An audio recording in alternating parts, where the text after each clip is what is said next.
Finding great candidates to hire can be like, well, trying to find a needle in a haystack. Sure, you can post your job to some job board, but then all you can do is hope the right person comes along. Which is why you should try ZipRecruiter for free at ZipRecruiter.com/zip.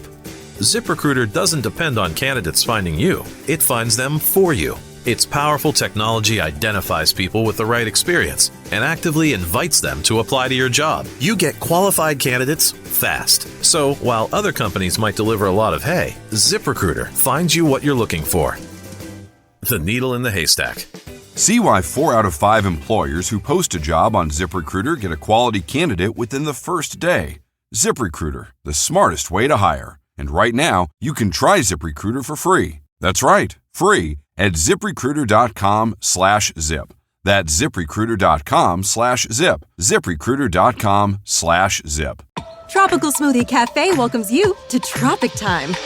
I'll be your concierge. Our beach bites, including made-to-order wraps and bowls, are full of tropic vibes. And our fresh-from-the-blender smoothies make you feel absolutely radiant. It's like a wellness retreat for your taste buds. You're on Tropic Time now at Tropical Smoothie Cafe.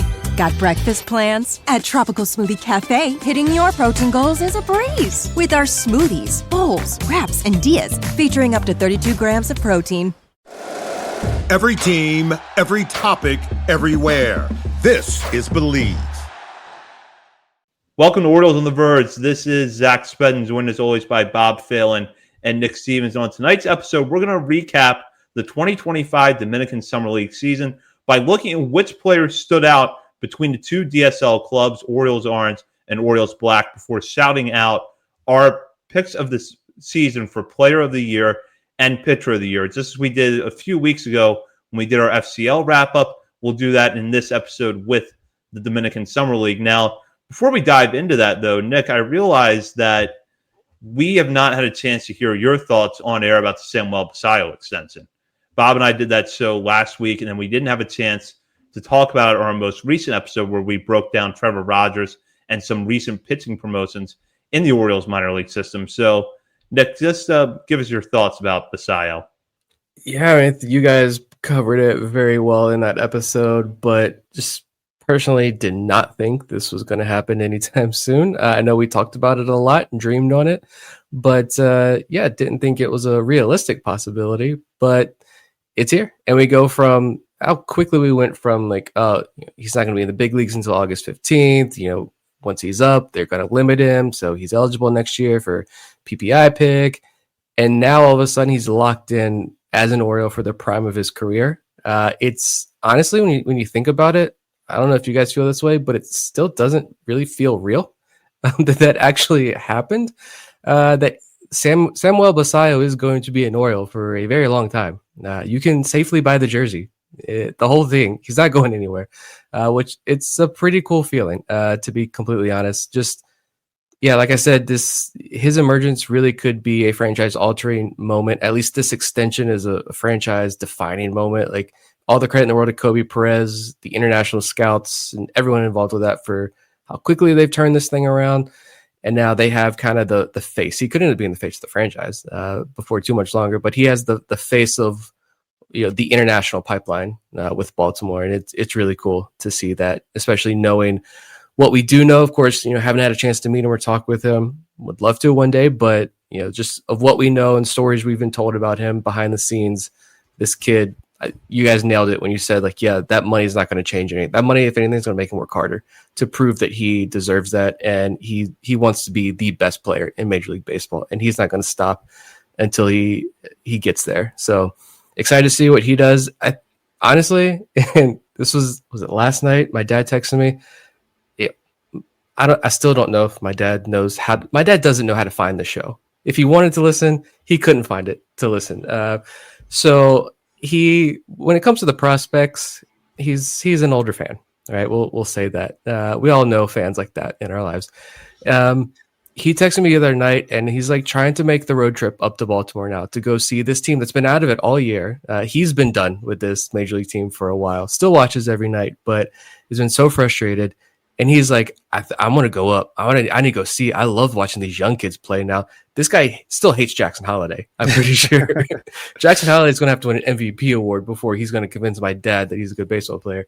But he loves Basayo and Beavers and watching these guys play. Like, that's just the effect that both of them are having so far. But yeah, love it. It's pretty awesome to know that. And I don't think we're going to see a flurry of those extensions happen, but it would be pretty cool to see like one more at least before next season and have a strong off season, and the vibes for 2026 just continue to get higher and higher.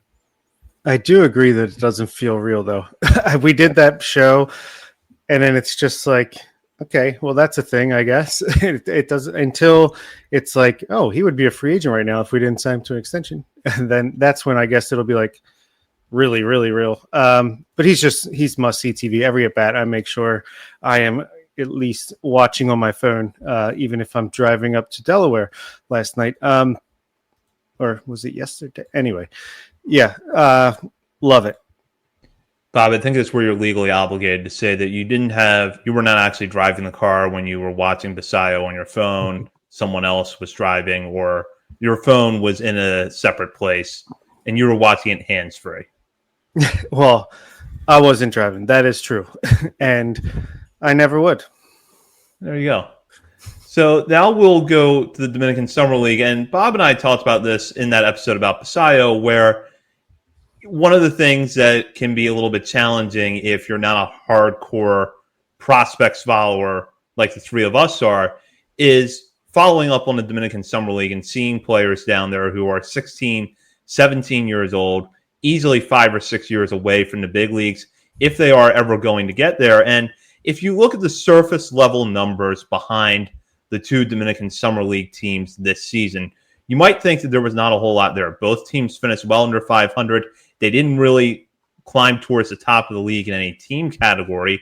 And yet there were several prospects, both on Orioles Black and Orioles Orange, who stood out this season. And we'll break them down a little bit tonight. I want to start with Orioles Black, and specifically Jose Pena, who was the prize of the most recent international free agent class for the Orioles. 16 years old, one of the youngest players in the Dominican Summer League this year. Pena got off to a very hot start before cooling off over the final month of the season or so, but still put up pretty solid numbers at the plate, and to go along with that, showcased some speed by stealing 14 bases in 20 attempts. This is a player who could repeat the Dominican Summer League next year. I don't think any of us would be surprised by that. But given how young he was this year, he was fairly impressive for most of this year, and at the very least held his own against older competition.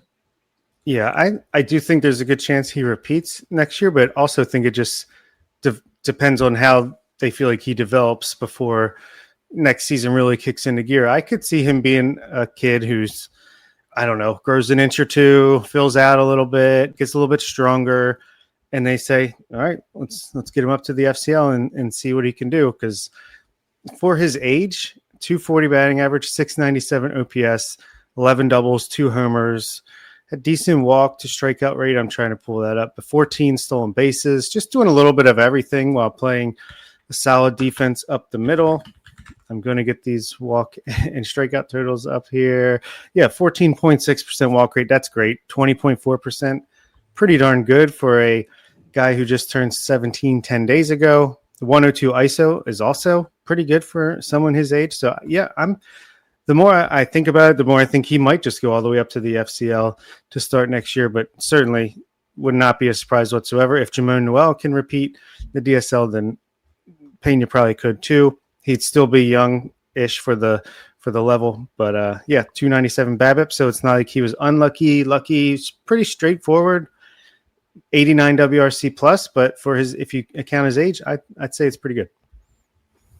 Yeah, I think considering the fact that he was 16 years old, I think he had a really solid year. And I went back and looked, like he was the top signee in this year's class, and the report was double plus bat speed, plus speed on the bases, pull side juice, projects to stick at shortstop. And I think he played primarily shortstop, according to the game logs. I think most of his innings came there. So clearly, I take that as a sign as well. With these young guys, they'll move them around. They'll play a different position every single day. But you see a kid like Pena, who they stuck at shortstop for the majority of the year. He has a really good year. You see a ton of what could be in his profile.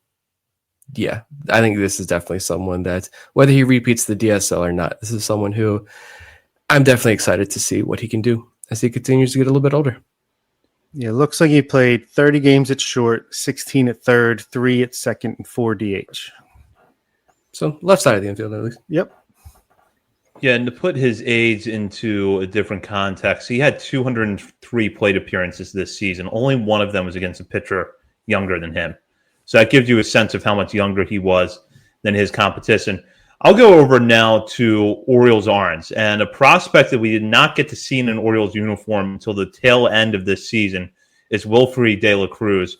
De La Cruz, who was signed by the Cubs as part of the most recent international free agent class, was traded to the Orioles at the deadline in exchange for reliever Andrew Kittredge. And at the time, De La Cruz had very strong numbers with Cubs red. He then came over to the Orioles and appeared in 12 games, walked 20 times in that time period. And his final numbers between the two teams across 40 games included 258 average, 142 ISO, 142 WRC plus, to go as a 27% walk rate and a 21% strikeout rate. Now, we have said for years that when it comes to the short season levels, but the DSL in particular, the walk to strikeout numbers are what we look at, because the power is not there in most cases for a lot of these guys just yet. If you look at a game log or a stat sheet from the Dominican Summer League, you're going to see pitchers don't have the best control yet. So you're not always sure necessarily you're going to see hitters making a lot of contact or being able to square up on the baseball a lot. And De La Cruz is an example of a player who does the most of what he can in that environment, and did so at 17 years old this season. He turns 18 in a few weeks. This is a guy that I think is going to go right up to the FCL next year. Already on our list, a top 30 prospect in this system. I know that we didn't get to see much of him, just a couple weeks worth of action, but what were your guys' impressions of De La Cruz? Love him personally. Huge breakout potential, obviously. I think he's going to start in the FCL, like you said. He'll be 18 years old. He's a guy that definitely was a shortstop. He played 34 games at shortstop between Baltimore and Chicago. And once he didn't play any third base until he got to the Orioles. Of course, they love their versatility. He had 3 games at third, 3 DH. He had the walk to strikeout rate, pretty darn good for a guy that can slug like that. Yeah, if he's going to stick at shortstop, I think this is another potential dude. Obviously, a long way to go to reach that potential, but you got to love it. Andrew Kittredge, thank you very much. Yeah, and the thing to remember too here was, Vivek says that he's the crown jewel of the Cubs international signing class this year. His $2.3 million signing bonus, like that's what Luis Almeida got 2 years ago, and that's a franchise record for the Orioles. So if you want to compare the money there, you can get an idea of how elite of a profile De La Cruz brings to the organization. Of course, long way to go in his development, like you said, but when you're able to walk that much, and he was hot with the bat those first couple of games, a couple doubles, showed off some speed, but cooled off as far as the base hits goes, but the walks did not cool off down the stretch. So I think he's in the FCL next year. A little cup of coffee in Delmarva at the end of the year would be a little icing on the cake for De La Cruz. There were several other standout hitters between the two DSL rosters, and at the risk of perhaps leaving someone out, I'll rattle off a few of them now. Timon Newell, in his second year in the DSL, put together a really, really strong season. You're going to be hearing more about him later on in this episode. It's a little spoiler alert there. Lisandro Sanchez, a 17-year-old who was on Orioles Black, had very good numbers this season. Starlin Maisis, in 45 games as Orioles Black, also put up pretty good numbers at the plate. So there were, I think, several hitters when you look across these two clubs that stood out. Some of these guys, like Newell, had DSL experience prior to this year. Others were making their pro debuts. So, Nick, just starting off with you here, who else jumped out at you? On the hitting side, for the positives, it's Newell. Like I said, we're going to talk about him more in detail in a minute. Sanchez, of course. Starling Mieses, I don't know if you guys saw this, but he got a shout out in the RoboScout article over on Baseball America the other day. So he was number 6 on the top DSL bats board. He hit 280 this year, an 888 OPS, 11 extra base hits, 22% walk rate and strikeout rate, a 143 WRC plus. We talk all the time about the pitchers that the Orioles signed late in the process. They signed a lot of guys in May, June, July. These little bit older arms are already 18, maybe 19 years old. Miesa signed in late April, so a little bit of a later signing, hit the ground running. And according to the RoboScout article is, quote, plus or better quality of contact metrics. 90th percentile EV was 103 miles per hour. Okay. Barrel rate north of 18%. Excellent swing decisions despite only making fringe average contact right now. I think I'm just going to toot our own horn here. The DSL stuff, I know a lot of people probably not listening to this episode. You're tuned out. I get it. It's fine. You're not going to see these guys for many years. But Starling Miesas in particular, we nail these guys. The DSL, the who you need to pay attention to before they get super hot, I think we nail it. And Miesas was one of those guys back on June 30th. We shouted him out, posted the tweet. I watched the game in the DSL and said, this is a guy, pay attention. And now he's getting the RoboScout love. Fantastic season for Miesas there. I like him a lot. And only 17 years old. Yeah, love Miesas. Again, late signing, but clearly they saw something they liked and for good reason. I think we'll talk about Noel and Lysandro Sanchez in a little bit. I would like to shout out Hector Campuzano as well. He batted 3 of 5 with an 836 OPS, 3 doubles, a triple, 45 walks, 19 stolen bases. Just a guy that, and also he just got off to a really slow start. And by the end, man, it seemed like he had multiple hits almost every game towards the end of the season. Abraham Cohen missed a lot of the year. He really struggled in the DSL last year, but repeating again this year, put up a 745 OPS, 6 doubles. He walks a lot. He's still a guy that kind of intrigues me.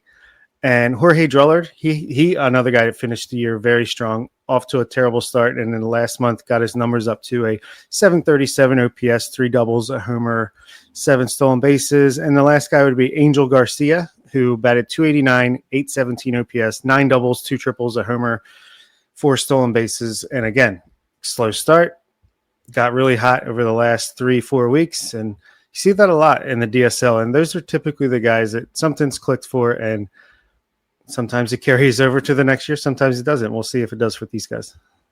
I was going to shout out a couple of guys too for like who had some intrigue but just didn't perform this year. And along those same lines, like could they be someone next year? Like Sal Gomez. I know we talked about him a lot kind of a couple of years ago, and he's signed. He's a third baseman. Last year he was 16 years old, hit nearly 300 with a 400 on base percentage. But this year he played in 1 game and then was placed on the 60-day IL. So don't know what happened there. But I think if you're listening to this episode and you're a diehard, get the notebook out. Take the notes so you remember the names. There's a lot, and some names you probably never heard of. But Sal Gomez, I'm going to look ahead to 2026 for him. Outfielder Yohansi Gomez got the second largest signing bonus in this year's class, $750,000 bonus. High praise as a left-handed power-hitting corner outfielder. He hit 137 this year, a ton of strikeouts and no home runs. Give him another year, but that was a big money guy who didn't really perform as well this year. Michael Barrow, a $500,000 signee out of Cuba. He just turned 17 earlier this month, so extremely young for his class. He did hit 3 home runs, walked at a good clip, but I think he hit just 190. But I think he's a guy, we'll see. He's probably going to repeat because he's so young. Watch for him to repeat the DSL, see if he can live up to his expectations. And the only other bat, like, I don't know what y'all's take is. Emilio Sanchez, $1 million shortstop, $1.3 million, 2 straight years now. He doesn't turn 19 until next April. So he's still very young, and he already has 2 years under his belt, though. And statistically, he regressed this year. 2 straight years, barely hitting 200, OPS in the 600s. Strikeouts skyrocketed this year, 0 power. Last year, there were notes about the Orioles getting calls about Sanchez and potential trades. I don't know what happened, but I don't know if you guys have any thoughts about Sanchez or anybody else.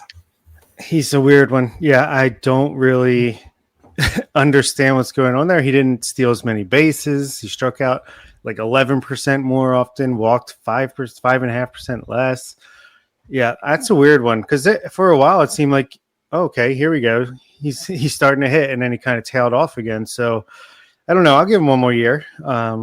Clearly, there are tools here to like, but we said that about Michael Hernandez for about 5 years, so we'll see. I think you're just going to have guys that sign for more disappoint, and then you're going to have guys that sign for less to emerge, and hopefully it evens out in the long run. But I'm not giving up on Emilio Sanchez just yet.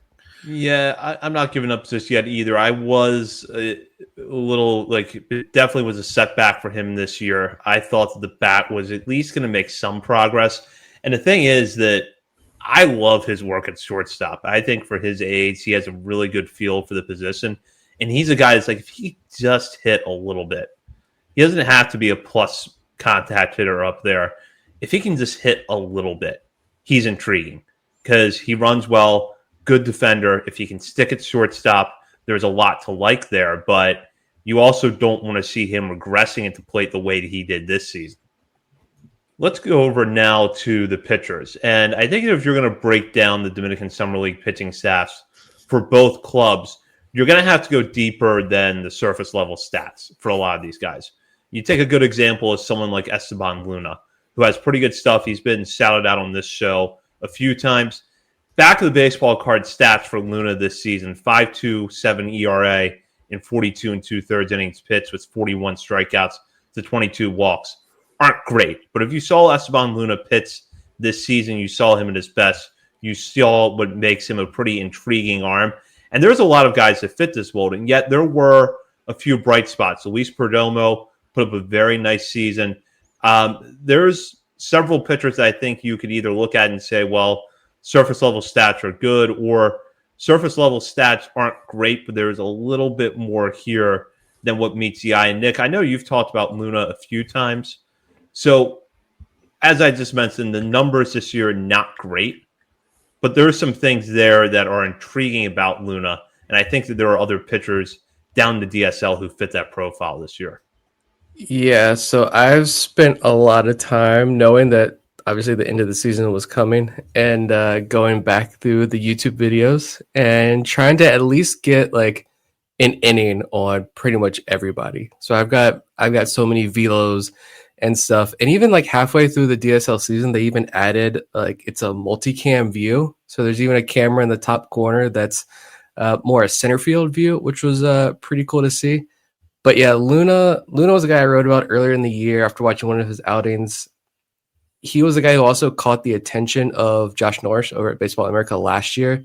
Said his fastball is 89 to 92 with 20 inches of induced vertical break, a quote nasty changeup, and field of spin 2 breaking balls.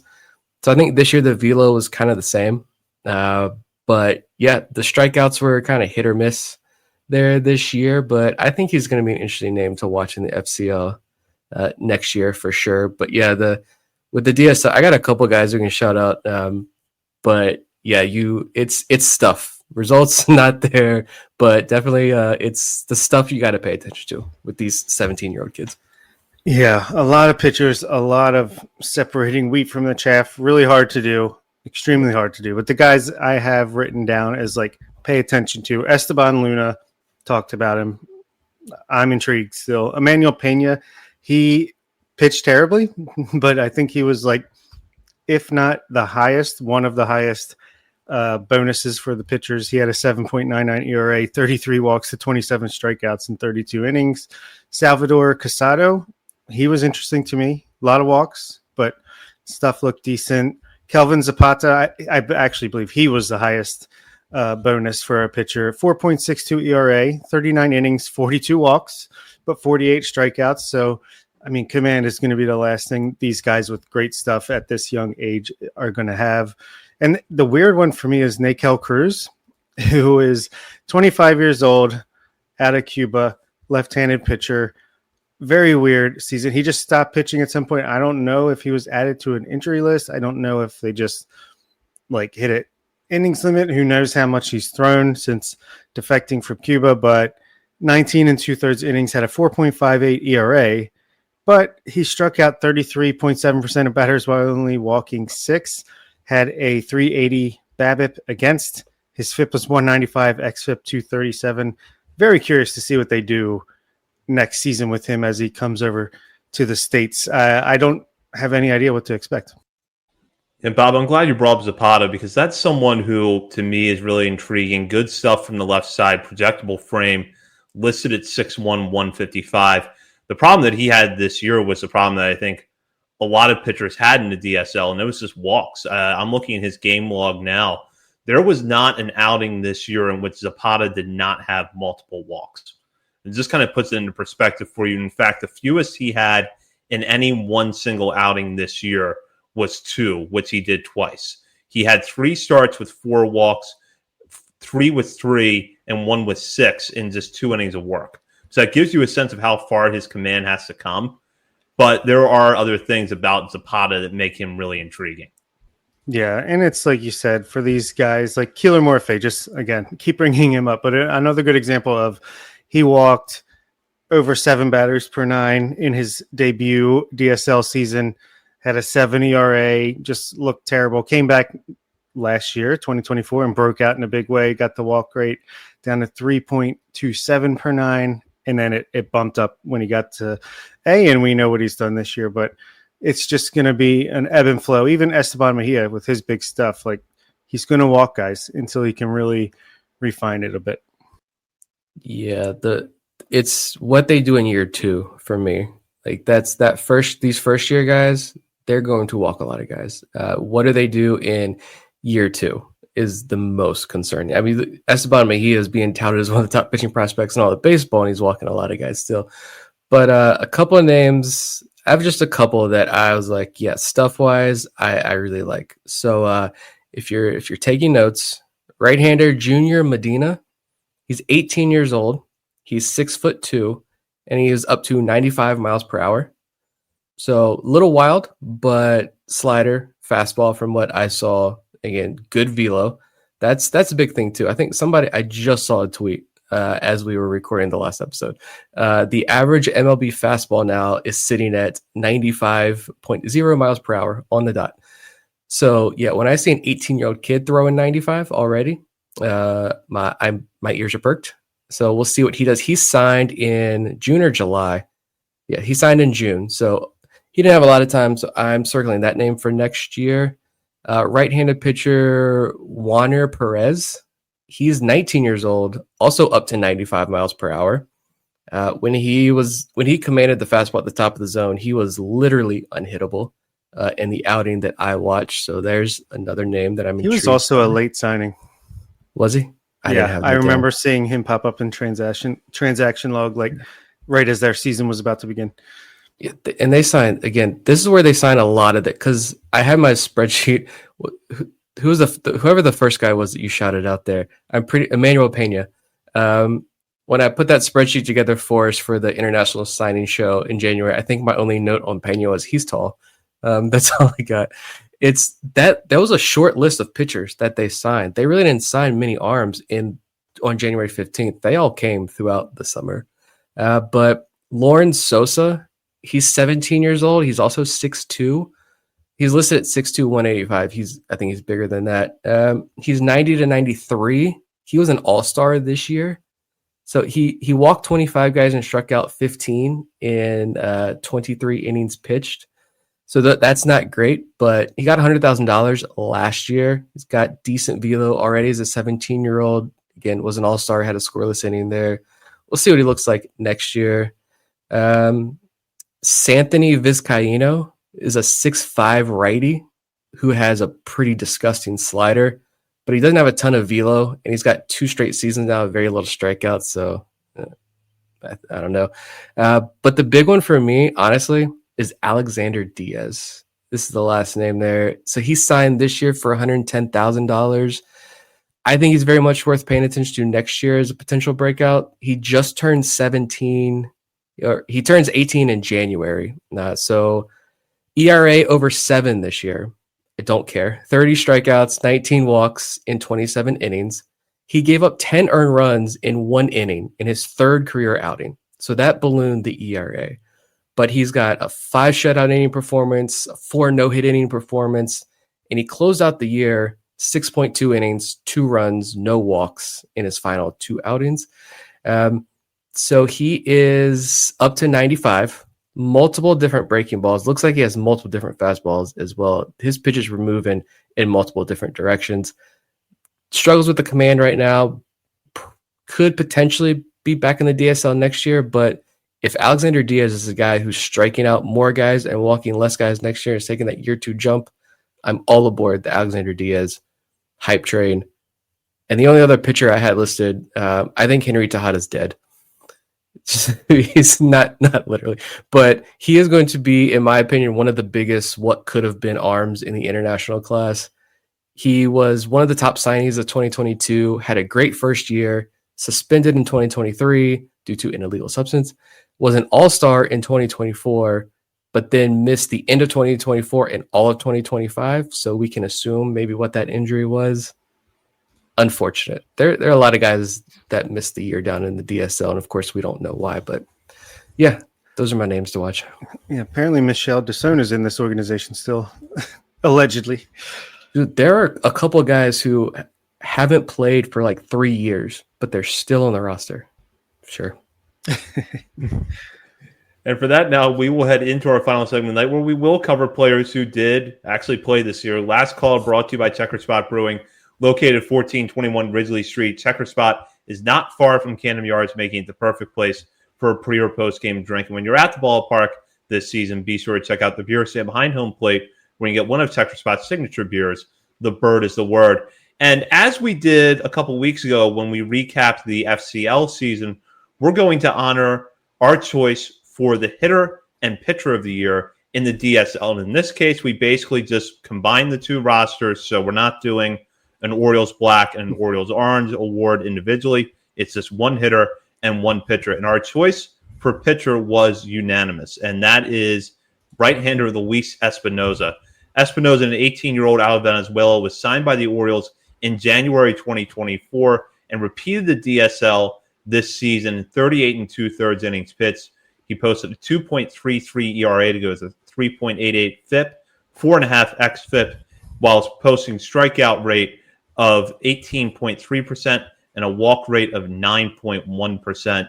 So all 3 of us here go with Espinoza. And as we just talked about a moment ago, a really tough year to evaluate pitchers because there were several guys that we knew had good stuff down the DSL, but the results just weren't there for them this year. But Espinoza has an objectively good season. So, Bob, give us your thoughts on this pick. It was a pretty easy choice in that he is like one of the few guys that actually had a good year as far as the stat line. But yeah, I mean, I don't know. Like, how good is he going to be like long term? I don't know. He gets ground balls. He doesn't strike out a ton of batters, but he also doesn't walk a ton of batters, especially compared to his peers in the DSL.